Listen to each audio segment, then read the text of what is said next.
Lim Harian, 23 and tired of being the family's invisible shadow, stood under the stone arch of Kong Estate, clutching a bouquet of white peonies she did not choose. Thunder rolled again and she flinched. She had hated storms since childhood, but today, even the heavens seemed determined to witness her disgrace. Because Harian was not supposed to be the bride. Her older sister, Lim Minjong, was the one originally engaged to the heir of the Kong fortune, Kong Juno, the man lying in a vegetative state after a mysterious car crash 9 months ago. A priest had told the Kong family that only his fiancée's presence could awaken his spirit. But when Minjong learned the groom could not walk, speak, or even open his eyes, she refused. Harian overheard their mother whisper furiously, "We can't lose the Kong fortune. One of you must marry him." Minjong, pretend. Just once. Sign the papers. Minjong, entitled and cruel, pointed to Harian without hesitation. Why not her? She's useless anyway. Perfect match for a vegetable. That was the night Harian ran, only to return the next morning in a wedding dress. Not for the groom. Not for loyalty. But for survival. Because she heard one thing that changed everything. As dowry, the bride will receive $50 million in asset guarantees. $50 million. Money that could finally buy her freedom from the family that treated her like a stray found on their doorstep. Money that meant never again begging for warmth or affection. So she stood there now, wearing a lace gown too heavy for her small frame. Her lips trembling but her eyes sharp. I'm not doing this for anyone. I'm doing this for me. Inside the house of sleeping royalty, the mansion was bigger than she'd imagined. An estate of quiet fountains, immaculate gardens, corridors lit by golden chandeliers. Every step echoed with cold old wealth. Maids stared, whispering behind gloved hands. Harian heard them. Is she really the bride? Poor boy. He deserved better. But the one voice that mattered was Madame Kong, Juno's mother and matriarch of the Kong business empire. Elegant, composed, eyes sharp like glass. When she saw Harian, she didn't question. She smiled. You came. My dear child. Thank you. Harian bowed respectfully, masking the guilt twisting inside her stomach. They led her into a quiet room smelling of antiseptic and fresh lilies. And there he was. Kong Juno. The man whose name dominated newspapers, whose companies funded hospitals, aerospace labs, and private security firms. A man whose influence stretched further than she could imagine, now reduced to stillness. He lay in the center of the room, sunlight falling gently across his pale face. His features were almost unreal, sharp jawline, long lashes, dark hair resting messily across his forehead. A prince trapped in his own body. Harian exhaled. You're still handsome, she murmured. Being unconscious doesn't change much, huh? The heart monitor beeped steadily, uncaring. They asked her to stand beside him. The priest whispered prayers. Her hands trembled as she held his lifeless fingers, warm, shockingly warm, as if his soul lingered just beneath the surface. Do you, Lim Harian, take Kong Juno as your lawful husband, in sickness and in health? She answered almost too quickly. I do. Because 50 million reasons said she must. A ring slipped onto her finger. Cameras flashed. Contracts were signed. And just like that, Harian became Mrs. Kong Juno, wife to a silent king. When the ceremony ended and everyone left, she remained at his bedside. She leaned close to his ear and whispered, I know you can't hear me, and I know you can't hate me. That's why I'm here. She tilted her head, studying him. But if you ever wake up, don't ask me to love you. I don't know how. The heart monitor suddenly spiked just a little. Harian stepped back, startled. Juno. But it settled again like a breath that almost returned. She shook her head. Impossible. You're a vegetable. That's what they said. She didn't know then. He heard every word. Inside the prison of his mind, Kong Juno screamed into the darkness. You think I cannot hate you? Just wake me and I will show you. The next morning Harian awoke in a silk canopy bed, silk sheets and feather pillows swallowing her in a softness she had never known. But then she remembered the ring on her finger. She was married. Married to a silent prince who couldn't speak, move, or stop her from making a fool of him whenever she pleased. She stretched, slipped on a robe, and walked back to Juno's private room. Before she entered, She checked her reflection in the gilded hallway mirror. Smile. You just earned the first step toward $50 million. She pushed the door open. Juno lay exactly as she left him, but the morning light made him look less like a patient. His hair glowed warm brown under the sun. His eyelashes cast shadows across his sculpted cheekbones. Harry unclicked her tongue. If you wake up, will I be forced to fall in love with you? Terrifying thought. Inside his mind, Juno's fury snarled. You again. Do you ever stop talking? Later that afternoon, Harrian decided to read to him. She searched the mansion's old library for something romantic, poetic, classic. When she returned, she carried a heavy hardback book with silver lettering. Hearts in Silence, A Caregiver's Guide to Emotional Awakening. An entirely appropriate book, if she had understood the medical terminology. She opened to a random chapter and began reading aloud in a serious tone, mispronouncing half the therapeutic techniques. Chapter 7. Encouraging Neural, Stimulation. Stimulation through affectionate verbal affirmation. Juno's mind nearly ruptured. If I open my eyes, it will be just to fire you from existence. But it wasn't the medical language that pushed him over the edge. It was this sentence she read far too cheerfully. For long-term immobile patients, avoid comparing them to farm animals, particularly pigs, as this may create emotional distress. She stopped, stared directly at him and whispered, Juno, did they write this chapter especially for you? His pulse exploded on the machine. Beep beep beep beep beep beep beep. A maid outside gasped. A doctor rushed in again. Mrs. Kong, what did you do? Harrian, all innocence in her eyes, answered. I compared him to a pig. Juno in his mind. I will come back from the dead just to destroy you. After the incident, Harrian was summoned to the parlor. Madame Kang's eyes gleamed with something Harrian almost mistook for hope. My son reacted again today. Mrs. Kong, you have done more for him in one day than all doctors have done in months. Harrian lowered her gaze respectfully. I only spoke to him. Perhaps he can hear. The older woman's voice trembled. I have dedicated everything to finding a cure. If you can wake him, even a small change, you will be rewarded greatly. Harrian swallowed. Rewarded how?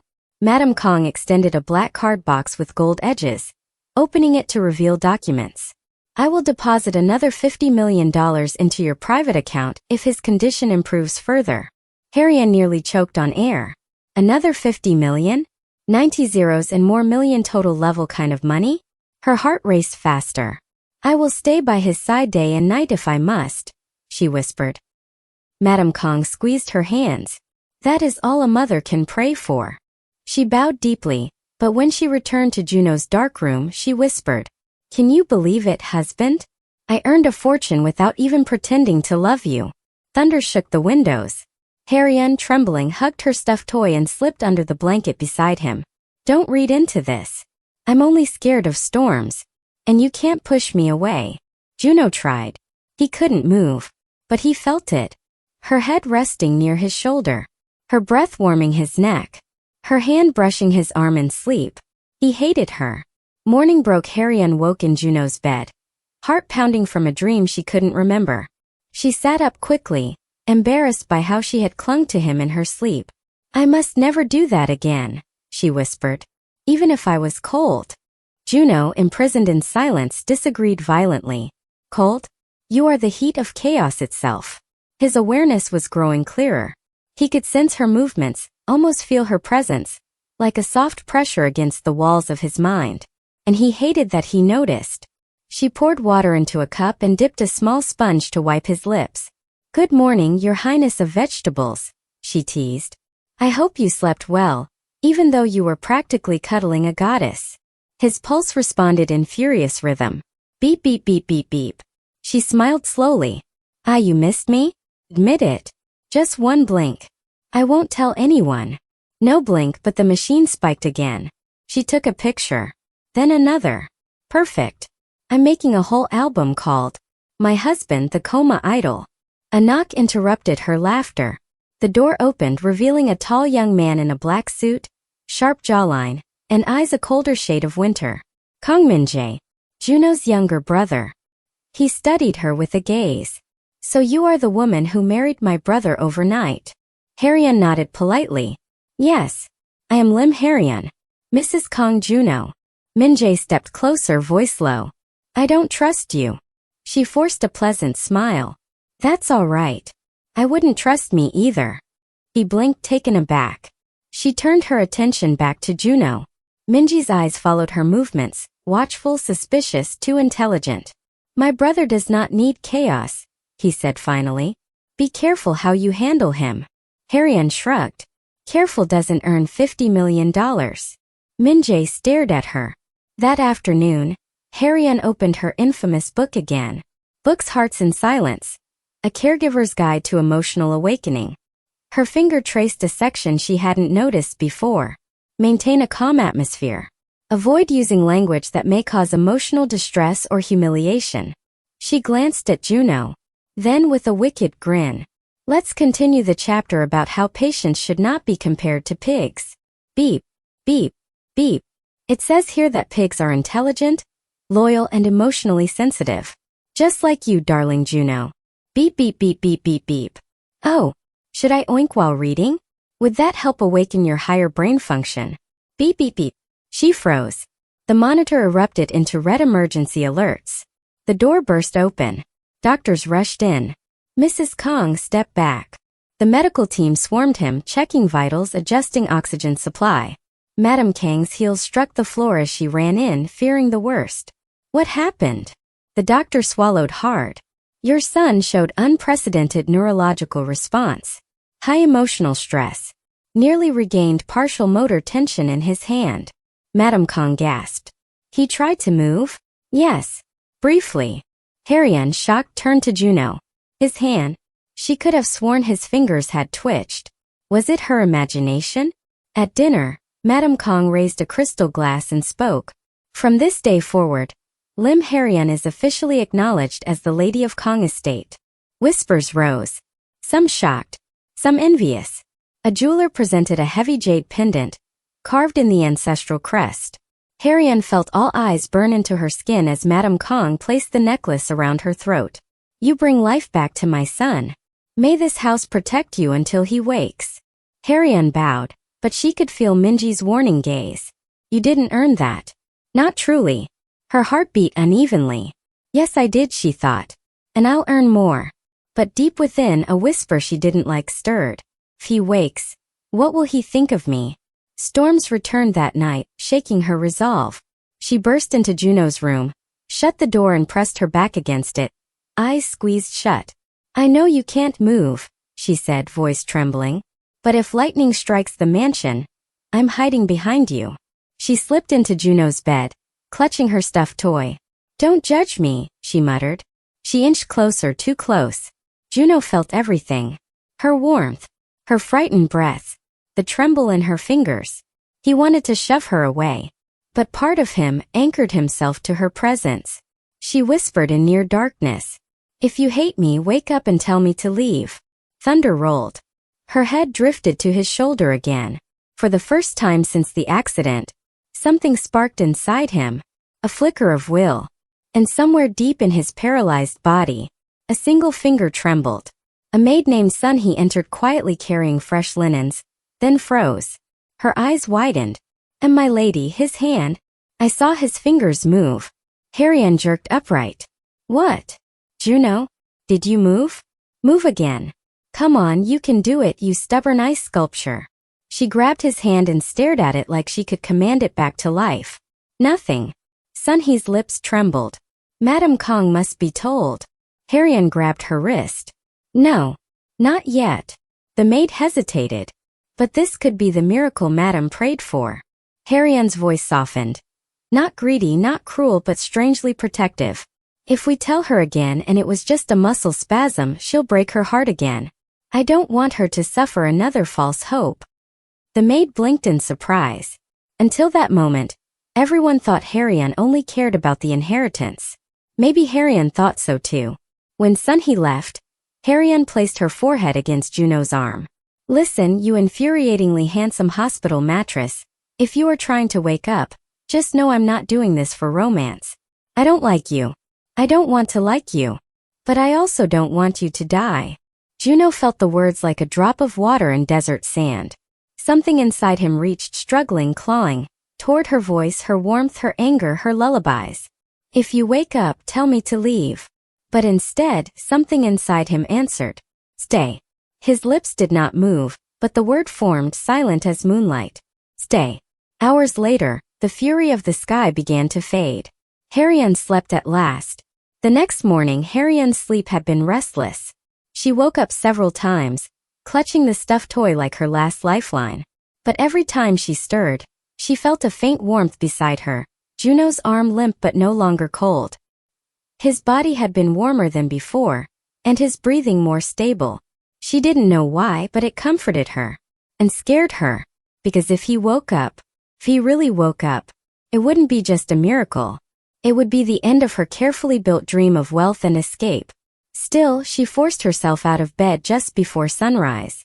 Madam Kong, the matriarch of the Kong family, had arranged a special breakfast in Harian's honor.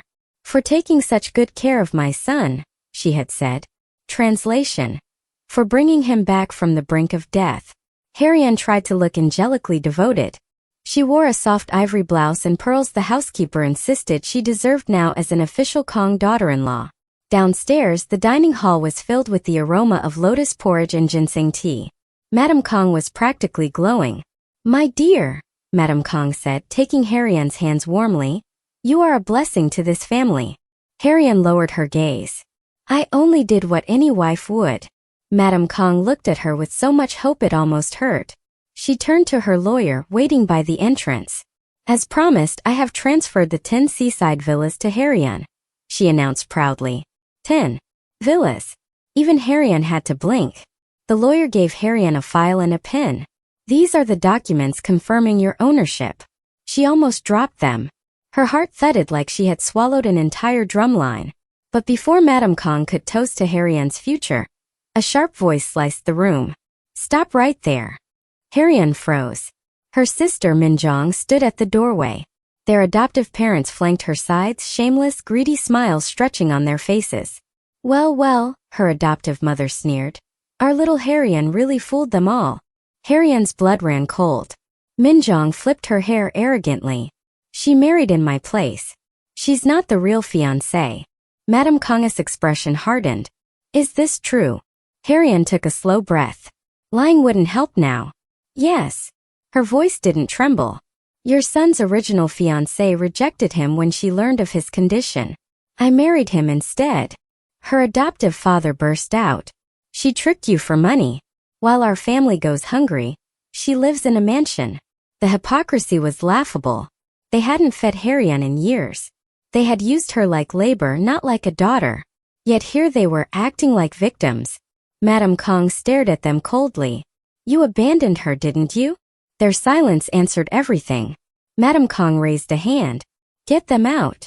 But before the guards could move, a maid raced into the room, breathless and pale.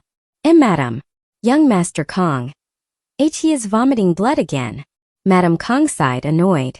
It's just another episode. The doctor will. No, madam. The maid choked, trembling. This time it's too much. The girl's uniform was soaked in red. Everyone froze. Madam Kong's legs buckled.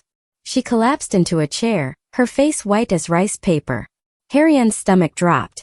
No, this wasn't supposed to happen. She rushed toward the hallway, only to be blocked by Juno's younger brother, naive, gullible, and furious. This is your fault, he shouted. You stressed him for money. You made a joke out of him. I know, listen, Shut up. He pushed divorce papers toward her. Sign it. Leave our family. Leave my brother. Her adoptive mother, sensing opportunity, pointed at Harian dramatically. Monster. You used him. You deserve nothing. Kong Minjae shoved a pen into Harian's hand. Sign. Harian looked at the paper. $50 million. 10 villas. Lavish comfort. Safety from the family that hated her. Everything was slipping away. Her hands trembled as she lowered the pen. If she signed, she would be free of responsibility. Free of this terrifying situation. Free of... Thud. Everyone turned. Boots approached from the staircase. Slow.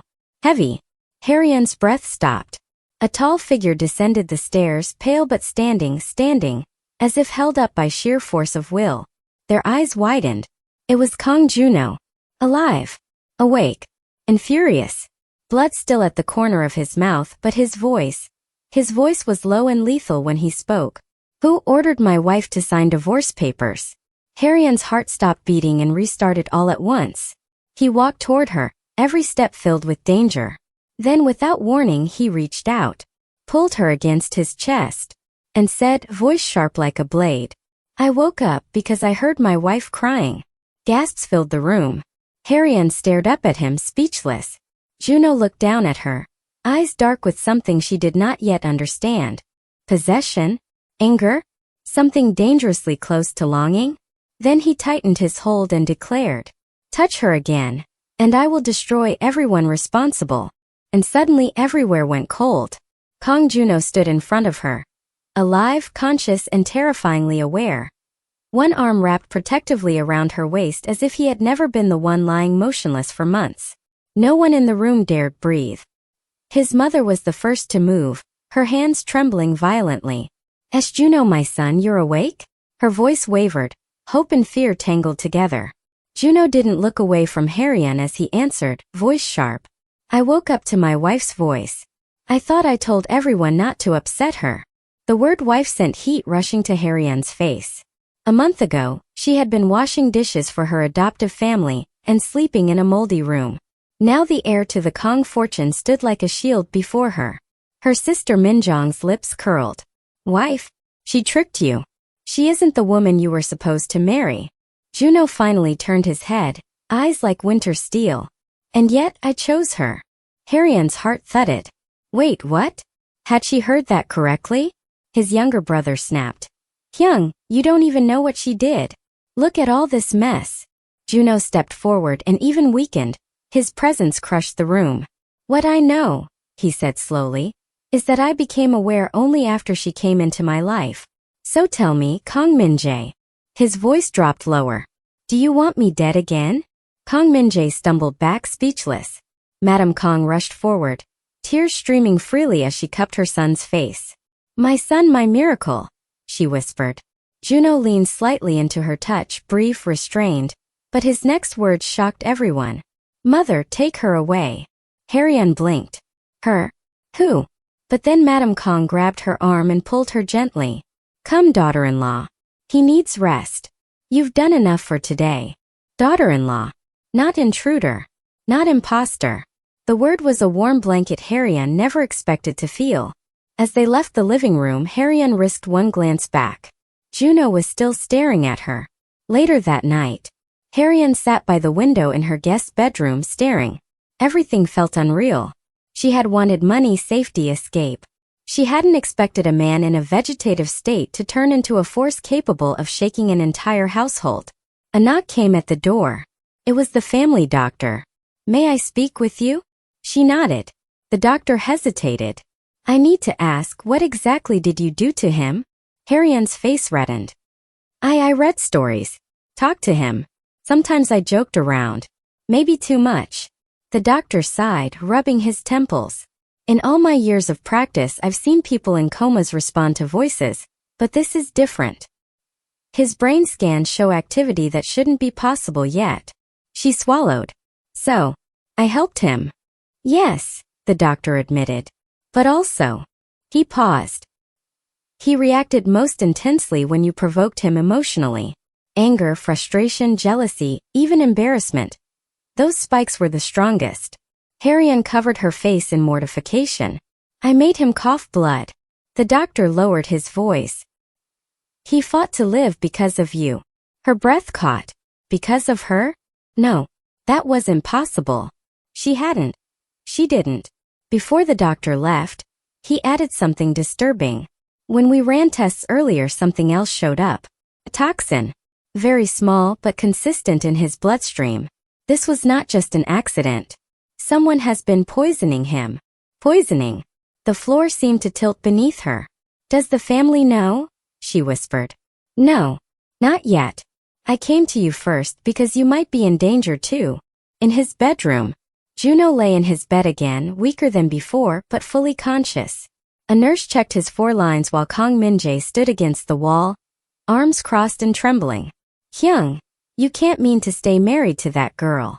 Juno opened his eyes slowly. Kang Min-jae flinched. Juno's voice was barely above a breath, yet it held the threat of a storm. I remember. Kang Min-jae froze. Remember what? Juno closed his eyes again. The accident. I remember the brake lines failing. And I remember someone calling my fiancée, telling her not to accept my hand. Kang Min-jae's pulse raced. Who would do that? Juno didn't answer. Instead, a memory flashed in his mind. A soft voice. Trembling hands. Tears on his unmoving fingers. Please don't die. I don't want to go back there. If you die, I have nowhere to go. The night she curled up beside him. Harrion. Whether she came for money or not, she was the only one who stayed. Midnight. Harrion couldn't sleep.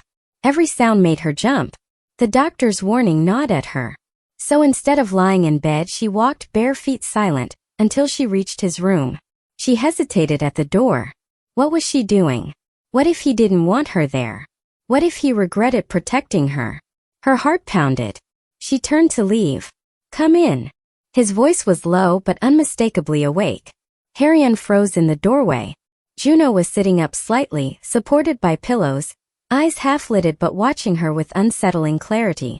She stepped inside. Slowly. He looked at her for a long time before saying, You cried today. She clenched her hands and said, I thought you were going to die. He exhaled once, quiet, sharp. Did you want me alive? Her throat tightened. Yes.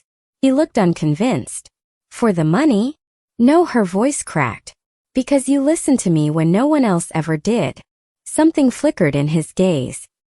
He shifted slightly, wincing, and she instinctively reached forward to steady him. Their hands touched. A spark ran up her arm. He was warm. Alive. Real. Juno's voice dropped to a whisper.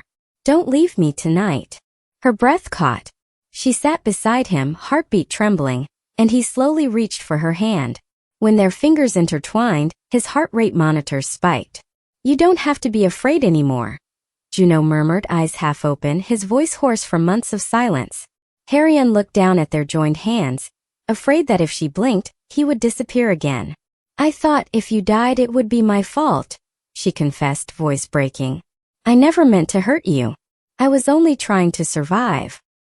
He studied her face as if learning every detail for the first time, not as a man forced into marriage, but as a man who was finally choosing to see her. All this time, he said quietly, I heard your voice. Even when I couldn't move, I heard you talk about your fears, the things you wished for, the nights you cried. You stayed, Harrion. When everyone else left, you stayed. She swallowed hard. No one had ever said that to her. I didn't stay because I was good, she whispered. I stayed because I had nowhere to go. Juno shook his head very slowly. No, he said, voice growing steadier. You stayed because your heart wouldn't let you abandon someone who needed you. Tears slipped down Harrion's cheeks, silent, unrestrained. Juno lifted his hand with effort and brushed one away. The touch was weak, but it held everything he could not yet say. She covered his hand with her own and let out a trembling laugh. You're much more annoying awake, she said softly. A faint smile appeared at the corner of his lips. And you're still a menace. Their eyes met. No teasing this time, no lies to hide behind. Just truth, raw and delicate. Harrion drew a shaky breath. When I married you, all I wanted was freedom. Safety. A place that didn't throw me away. She hesitated, then continued, but now, I don't care about the villas. Or the money. I just don't want to lose you. Then don't, he said simply. Stay with me. A tear slid down her cheek again, this time out of relief, not fear. She leaned forward and rested her forehead gently against his. I will, she breathed. If you'll still have me. He let out a soft, tired exhale, almost a laugh. Harrion, he said. I woke up for you. Juno turned his face toward her, and with the faintest smile whispered, Good night, wife. Harrion closed her eyes, fingers finding his once more. Good night, husband. And for the first time in both their lives they slept without fear. Not as strangers. but as two broken hearts learning slowly gently how to beat again.